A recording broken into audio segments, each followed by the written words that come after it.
Okay, good Sunday afternoon, everybody. Come on in. It's time to get Sunday dinner going. It's going to be a real nice, easy, breezy meal.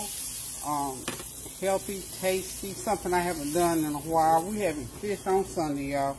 So this is going to be my oven-crusted butter garlic salmon. So what I've got here, I've got a bunch of salmon here. They have the skin on. Unfortunately, I couldn't find the skin off. So what I've done is melted my butter and my seasoning onto my baking pan. It's going to go under the broiler. I'm going to put it flush down. That's what I want to happen here. Now, make sure I got my pan well coated so that it won't stick. I've got, ham spray on there, and I've got lots of butter on there. I haven't seasoned anything. I haven't seasoned the fish itself yet. I've just got the pan seasoned up. So what I'm going to do, hopefully, I'm praying as I put it on here that I can get all, I think I got 12 or 15 pieces to put on here. However many pieces I got, I'm hoping I can get all of them on here. So this is what's on the Sunday dinner menu today, in addition to rice and some rice, cabbage, and I've got a lot of leftover gumbo. So we're going to pop out so we're going to be doing a little leftovers today. So we've got the gumbo we'll be putting on the table today, along with fish. So I thought that would go well together. One of the things I'm trying my best to do, I've got so many leftovers in my freezer, and I am trying to go through my freezer to get some of that food out instead of cooking all these full-on meals every time I cook. So what I'm doing, like I say, is try to just get some of it out. So I think I'm going to be 2 pieces shy of getting it all on here, I believe. Okay. And to garnish this fish with, I'm going to go ahead and make a heavy whipping cream seasoning to go on after. I'm going to use that butter and mix that butter mixture that I've got on the bottom of the pan. I'm going to use that same mixture to make that sauce to go over this fish. So I'm trying to get it turned because I'm going to get this all of it on here. There we go. Got 2 more pieces to go. I think I'll make it. What do y'all think? Because of course, it's going to shrink a little bit. It's going to shrink just a little bit. Okay, 1 more piece to go. And what I'm going to do is just go ahead and show y'all this mixture here. A lot of ingredients. I'm going to go ahead and start putting it on here because I want to put the, this is butter and garlic and all my seasonings. And plus the bottom of the pan is seasoned. And, you don't want to put too much seasoning on here. Too much salty stuff on here. Because it absorbs and you don't want it too salty. And the fish is not that thick to begin with, so we just want to make sure we slather it real good, like so. And get every piece coated with that mixture. And I'll tell you, like I said, this looks like there's about 10 ingredients in this marinade here. So what I'm going to do is go ahead and get it into the oven and get it cooking.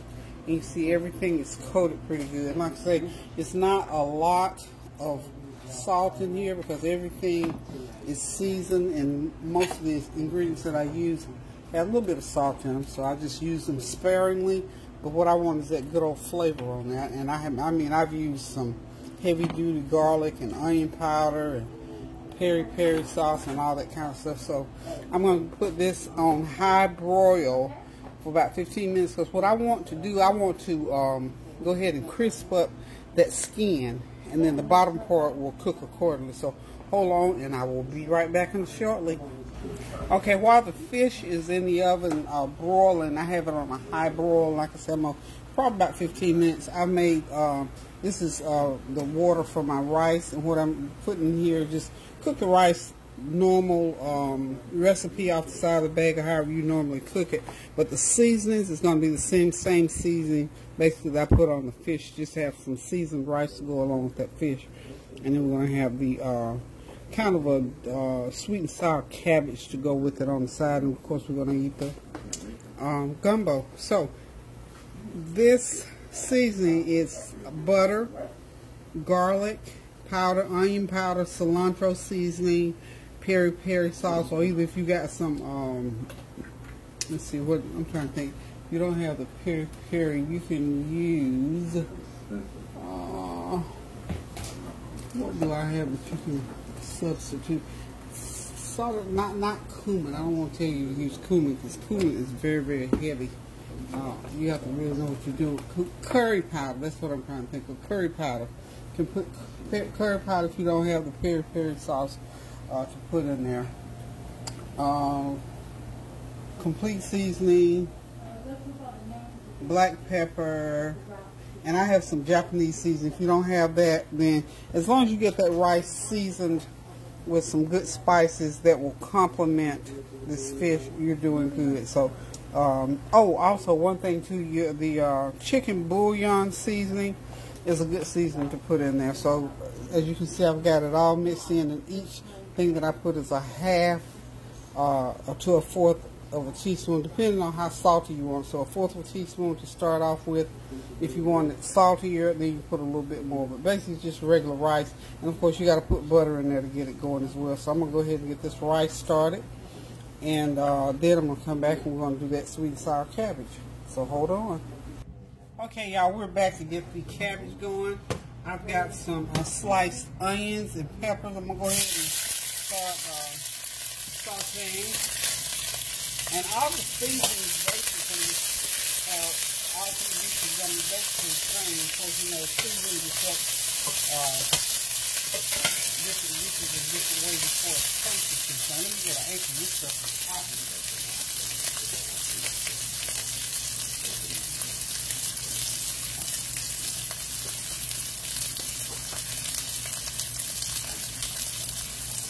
I have to remind myself to wear an apron and to wear gloves and stuff like that. I tell you, sometimes it's just when it's so coming in 50 minutes. Let the stuff go in. Serve the rice over here. So as you can see, like I said, all I'm doing with that is those peppers and onions and getting them sauteed. A little tad more of water in my rice here. Cooking it along nicely. Okay, it's going to be a good meal, y'all. A good meal. Okay.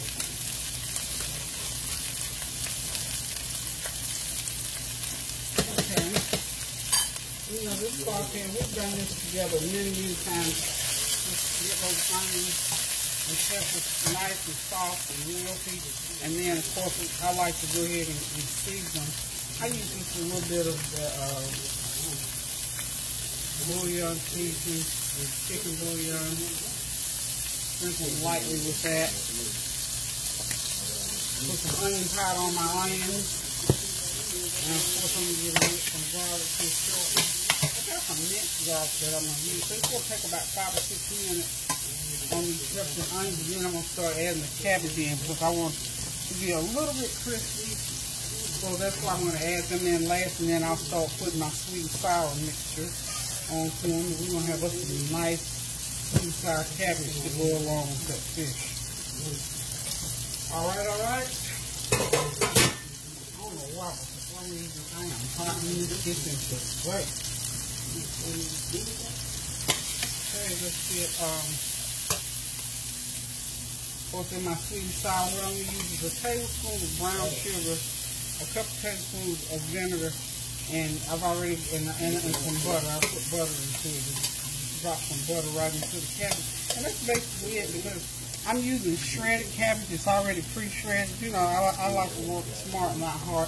It also has some cabbage shredded into it, so it'll give it a little bit extra flavor. I believe that fish is just about ready to come out. Let's see what it's doing down here. I hopefully, yeah.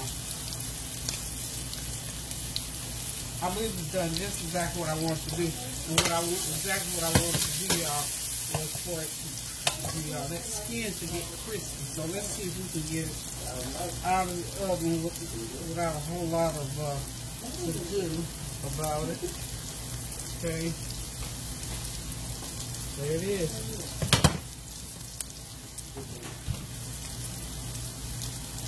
And I'm confident that it's done. It's ready to go. Ready to eat. See, it comes right up out of the pan. And let me eat it. Okay. It's going to be okay. I believe it's going to be okay, y'all.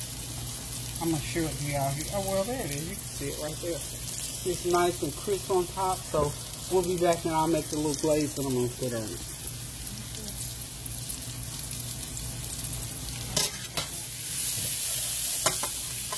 I need this pan as hot as I can get it, because like I say, I don't want this cabbage to cook a whole lot. I want to be able to get my seasoning on them and keep it moving. And now if I can find the vinegar that I know I have. I know I got vinegar because I used vinegar last night, y'all. Sometimes I'll just do me a spoonful of vinegar or whatever it does. I don't really know what it does, but vinegar does something. The acidity in it kept the system. Okay, so what I'm going to start doing here is just start putting in my shredded cabbage. I got a 1 pound bag, so you know, a pound of shredded cabbage is a lot because it doesn't have a lot of weight to it. And when you cook it up, the volume, you know, you got quite enough. And I'll just start putting my seasonings in.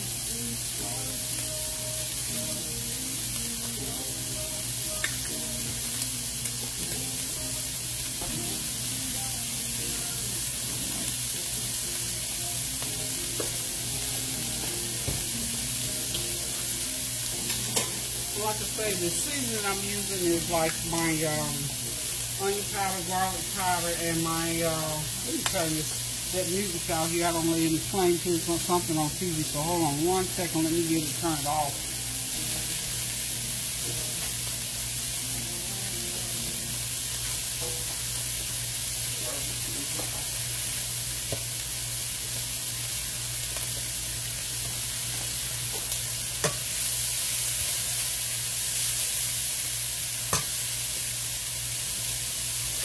I'm going to go ahead and start putting my butter in now. Small start. Okay. We'll go ahead and get 1 tablespoon.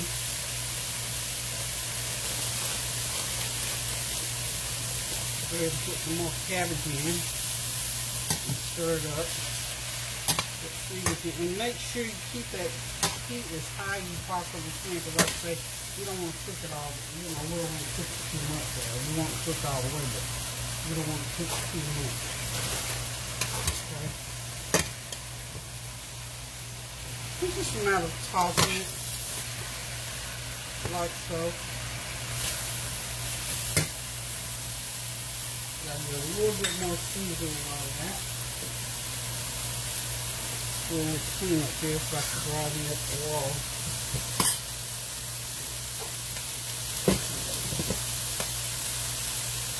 Okay, clean the stove off. Get that distraction out the way. You know, sometimes when you're doing one thing, you got something, but y'all can't see it on the camera. Here, I had the camera sit right for a thing, but I had little pieces of cabbage dangling over the stove, so I had to go ahead and take care of it. See, it's trying to get a little juice down in there, and I don't really want a lot of juice in there.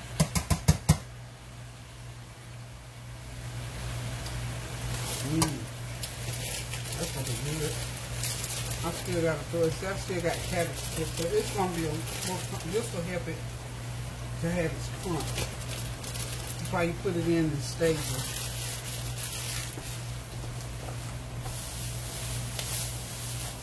Okay, that's all of the cabbage in, and separately I'm just gonna go ahead and sprinkle This is that bouillon, about a half a teaspoon. And you don't put a lot of seasoning on this either, y'all, because it is cabbage and it will soak up all of that flavor. Okay? Onion powder. And I'm going to be using some minced garlic on it. A good tablespoon of minced garlic. And now all I'm going to do is just mix it and let it finish cooking. And this is going to complement that fish just right. It's almost like a Friday night dinner, but honey, we're going to eat it like it's Sunday. And the reason why I decided to do, it's like I had the gumbo left over. My freezer is full, and I didn't really have anywhere. Unfortunately, I didn't even have anywhere to store any frozen goodies, so we're eating them today. Okay. Get this. So everything is cooking nicely. Nicely. And this is basically Sunday dinner, y'all, because all I got left to do is just heat up my gumbo, and then it will be ready. I'll clean the kitchen up, and hey, stick a pin in it because this is a done deal.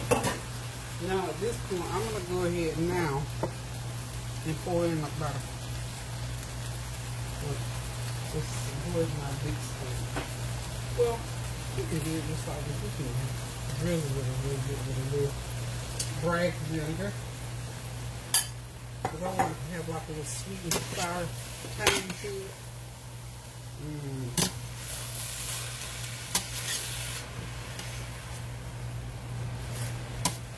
Keep that heat as high as you can get it. Because all you're doing right here is letting that steam go through those cabbages and cook them and get everything mixed together. And I am going to put a little bit, I got some smoked paprika. And these are just extra things. You know, whatever, you know, your favorite seasoning that you have up in your cabinet, go ahead and put those things on your food. I'm just going to add about a fourth a teaspoon of smoked paprika to this cabbage. It does what it does. It just makes it really good. That little smoky flavor going through there.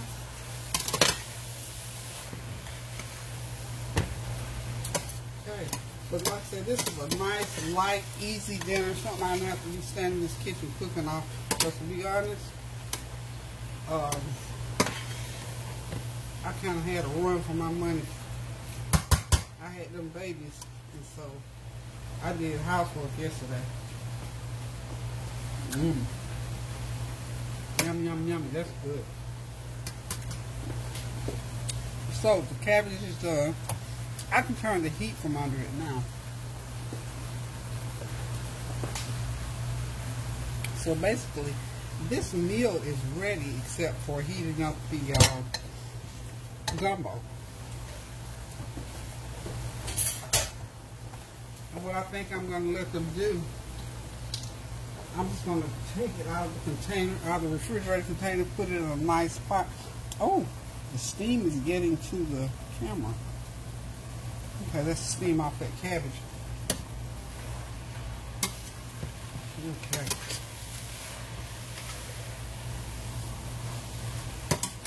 Alrighty then, y'all. For a dish like this, look, 1 hour, even with 1 hour, let's see, yeah, even with the prep time, you can have this dish on the stove. So hold on just a minute, let me do a couple of little cleanup things and I'll be right back.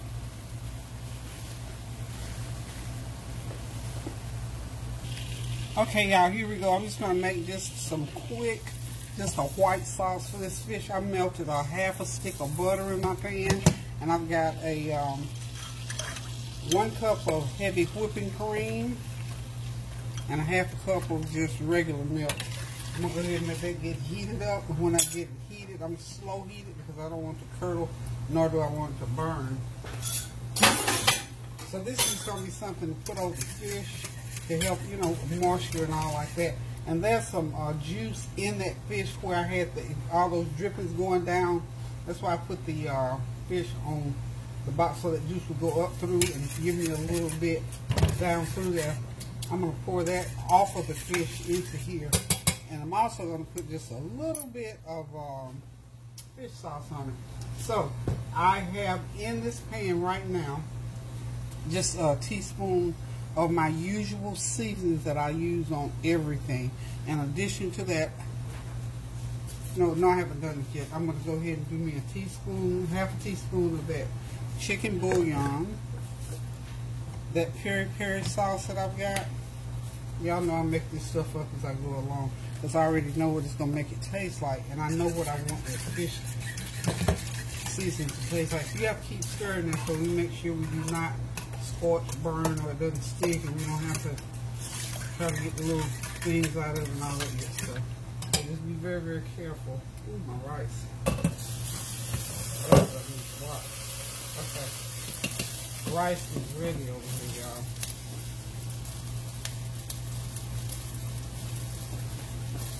Yeah, that rice is perfect right now. It's perfect. I'm going to switch the burner. I don't want my rice to cook anymore.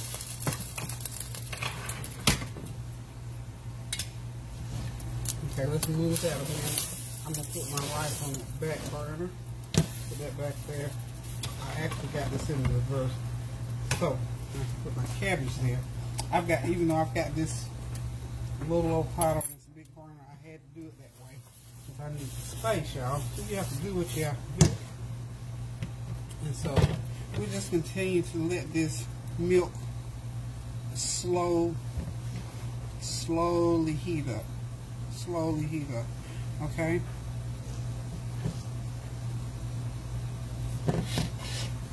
Now, I'm just going to go ahead and let it slowly heat. When it comes to a boil, I'll come back and, well, I guess I can go ahead and do that. Now, I'm going to put me a teaspoon of minced garlic in there. Okay?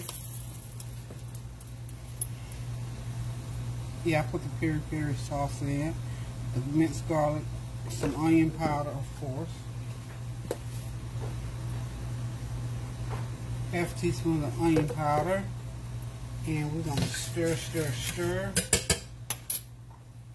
I'm not going to make it too soft. I'm going to start with a half a teaspoon of fish oil. Okay? Stir that around in there.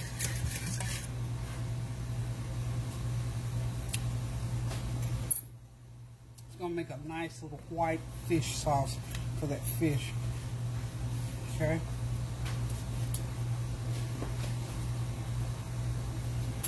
You know, when you're making sauces like this, I just make up stuff out of my head.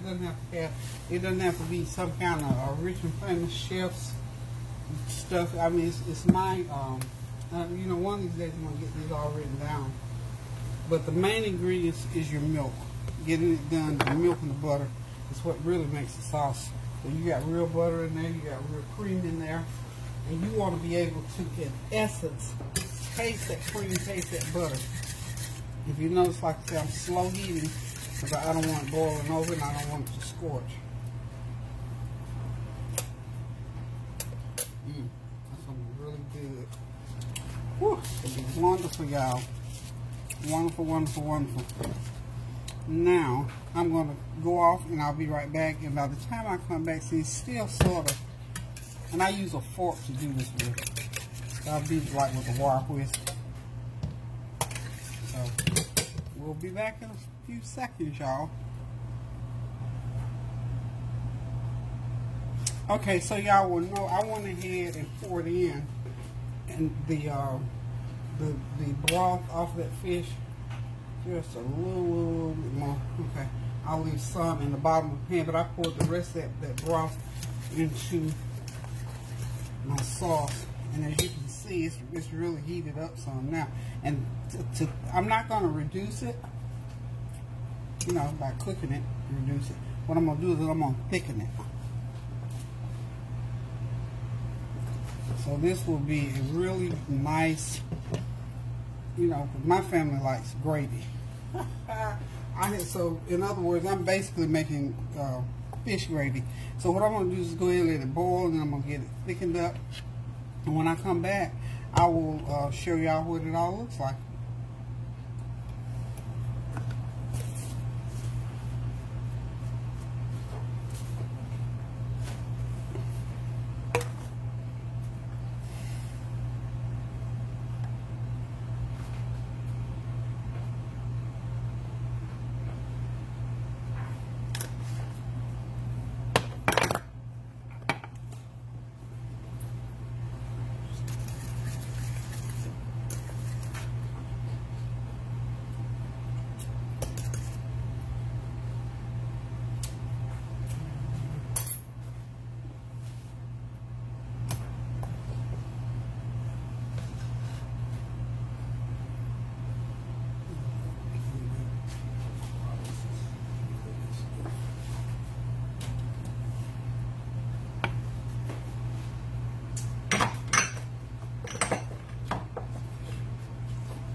Y'all, I'm back. Dinner is ready. Y'all don't even understand. If I wasn't any less of a person, I would hide this fish sauce and not even share it, because I already know my family loves gravy. They're gonna do this just like gravy, but this is actually just a little sauce, y'all. I'm gonna have to stand by the stove and tell them, look, this is just to drizzle over your fish. You can put a little bit, but they love gravy. If I had known, you know, this is one of those, I'm gonna rinse that pan out too. This is one of those experiment type little sauces that I made to go over the fish. I'm not gonna put it over now. I'll let them drizzle it as they eat it. So, but I'm gonna have to stand by the stove. Okay, now just drizzle it a little bit so everybody can get this. The butter. That peri-peri sauce, the garlic, the onion powder, that chicken bouillon seasoning. I put a little bit of cumin in there, a little bit of cilantro. Oh, this new season, I popped just a little bit of that cilantro lime. And I have another brand of cilantro lime, but this one's just as good. I just wanted to try it. It's by Badia, and it costs maybe $1.50 less, but it's wonderful. I put some of that in there. I'm gonna have to get this recipe together for y'all for that, because I was just dumping stuff. Y'all know me, I'm the dump queen. So anywho, y'all, this meal is ready. I'm getting ready to clean my kitchen back up. Maybe I might transfer this fish to something else, but honey, when they come in, they can sit back, relax, and enjoy this meal. This is just a nice, light Sunday dinner meal. Some stir-fried cabbage, shredded cabbage, carrots, and some onions and peppers. And of course, I use my same, my same seasonings. Those seasonings blend so well. And then I did the seasoned rice, of course, all the same seasoning that I just called off for that sauce and for the fish. All of them got the same seasoning, but it all tastes different because they're different foods. So, and then I'm going to get pop out the gumbo and heat it up. So we'll have a nice dinner. Be plenty of it for everybody, for all my children. That's basically who will be here. It's just my 3 children and maybe 2 grands. So anywho, y'all, this meal is ready, and I might make a little dessert. If I do some dessert, I will put it on separately. But for the time being, this meal is ready. Thank y'all for hanging out with me for a little while. Hope y'all have had a God bless Sunday and been listening to the news so that you can continue to pray without ceasing about all the things that are going on around the world. Today, we lift up all of our sisters and brothers who are in dire straits, who are in need, who have a need financially, mentally, spiritually, or whatever. Oh, good news report for Barbara's family member. They did have a successful surgery, so we are yet praying. We're standing in the gap just the same that she will have a outstanding, remarkable recovery as she did through the surgery. So suffice it to say, Barbara said she was just waiting to exhale, and now she did on yesterday. So we thank God for that prayer being answered. Continue to pray without ceasing for your friends and family members. Just pray anyway, because there's always a need. So guys, until I decide to cook again, I'm going to say toodaloo, because I think I might make a little bit of dessert just in case the dessert person forgets or doesn't have time to bring the dessert today. So anywho, love you guys. Thank y'all for stopping by. Thank you for your prayers, well wishes, and encouragement. And until I decide to cook again, y'all, toodaloo.